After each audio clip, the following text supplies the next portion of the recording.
Today will discuss 12 notes in music. अब आपको मैंने ये तो बताया कि म्यूज़िक में 7 स्वर होते हैं, लेकिन एक्चुअल में 12 होते हैं। ठीक है। अब देखिए, हम गाते हैं सारे गामा पधा नी, बट कुछ स्वर ऐसे हैं इन्हीं में जो दो दो टाइप्स के हैं, और वो स्वर हैं रे, ग, म, ध एंड नी। तो कितने हो गए? 5 स्वराज ऐसे हैं जो दो दो टाइप्स के हैं। ठीक है, तो 7 तो है ही हमारे जो बताए हैं, +5 और कर दो। 7 + 5 = 12। ठीक है, तो पहले वेस्टर्न वाले तरीके से देखते हैं कि इनके नाम क्या होते हैं। अब आप एक चीज़ देख रहे होंगे, सी एक नोट का नाम है, ठीक है। उसके बाद सी हैशटैग क्या है? मैं कोई इंस्टाग्राम पोस्ट डाल रहा हूँ क्या? नहीं नहीं, जो हैशटैग है उसको हम बोलते हैं, हैश जो है उसको हम शार्प बोलते हैं, SHARP, शार्प। उसका क्या मीनिंग है वो मैं बाद में समझाऊंगा, बट पहले इतना देख लो कि सी एक स्वर है, ठीक है। उससे थोड़ा ऊपर एक स्वर है, उसको बोलते हैं हम सी शार्प। उससे थोड़ा ऊपर डी है, देन डी शार्प है, फिर ई है। अब ई का कोई शार्प नहीं होता, ओके। फिर एफ है, फिर एफ शार्प, फिर जी शार्प, फिर ए, देन ए शार्प, देन बी। कितने हो गए? काउंट कर लीजिएगा, 12 नोट हो चुके हैं हमारे। ठीक है, अब इन्हीं को हम ये भी बोल सकते हैं जो और के नीचे लिखा है सी। अब जो सी शार्प था उसको हमने बोला है डी फ्लैट। ये जो बी का साइन है ना, स्मॉल बी, इसको हम फ्लैट बोलते हैं। अभी आप कंफ्यूज हो रहे होगे शार्प और फ्लैट क्या होता है, बट मैं एक्सप्लेन करूँगा सही समय पर। अभी बस इतना जान लो कि इनको हम इस तरह भी नेम कर सकते हैं, C, D flat, D, E flat, E, F, G flat, G, A flat, A, B flat and B. ठीक है, काउंट कर लेना, 12 है। अब जो 7 है वो नेचुरल नोट्स होते हैं, +5 जो एक्सीडेंटल नोट्स होते हैं उनको हम शार्प्स और फ्लैट्स बोलते हैं, जैसा कि मैंने ऊपर बताया था अभी। तो ये एक साथ मिलके बनते हैं 12। ठीक है, ठीक है। अब इंडियन क्लासिकल म्यूजिक में 7 शुद्ध स्वर होते हैं, वो जो मैंने आपको 7 बताए थे ना, सारे गाँव पता नहीं, +5 विकृत स्वर होते हैं, विकृत, ऑल्टर्ड।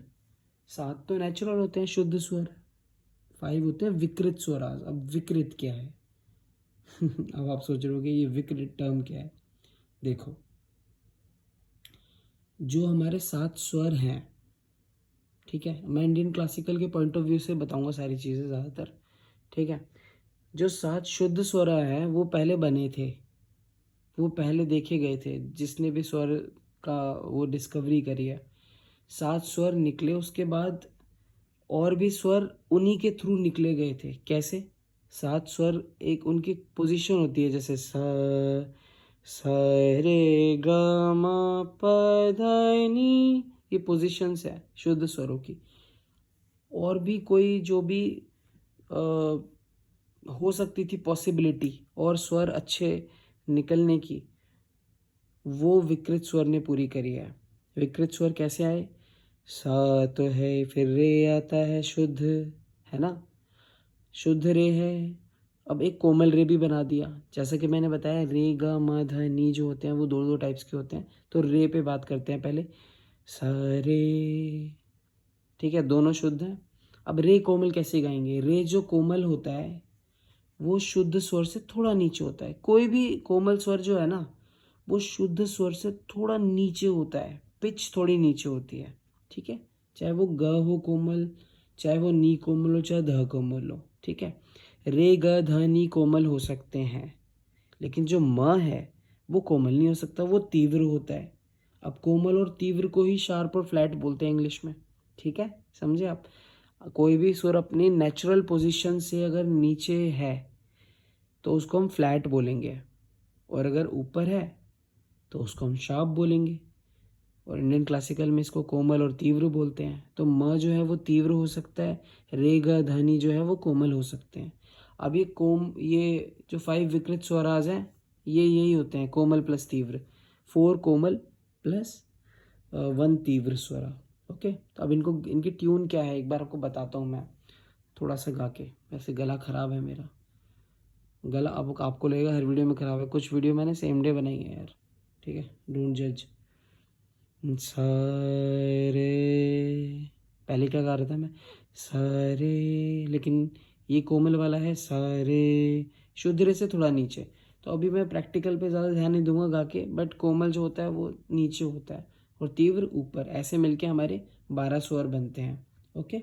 एक और इम्पॉर्टेंट चीज़ है कि डिनोट कैसे करना है इंडियन क्लासिकल म्यूज़िक में जब हम गाते हैं, क्योंकि सारे गा मा पा धा नी हर सप्तक में है, जैसे कि मैंने पहले बताया हुआ है आपको, हर सप्तक के अंदर है सारे गा मा। तो हम कहीं सा लिखा है तो हम कैसे पहचाने कौन से सप्तक का सा है?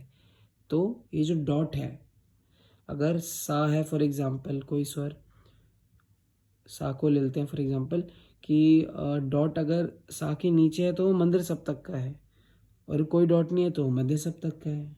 अगर डॉट ऊपर है तो वो तार सप्तक का है। ओके। चलिए, तो ये थे हमारे 12 notes in music. Thank you.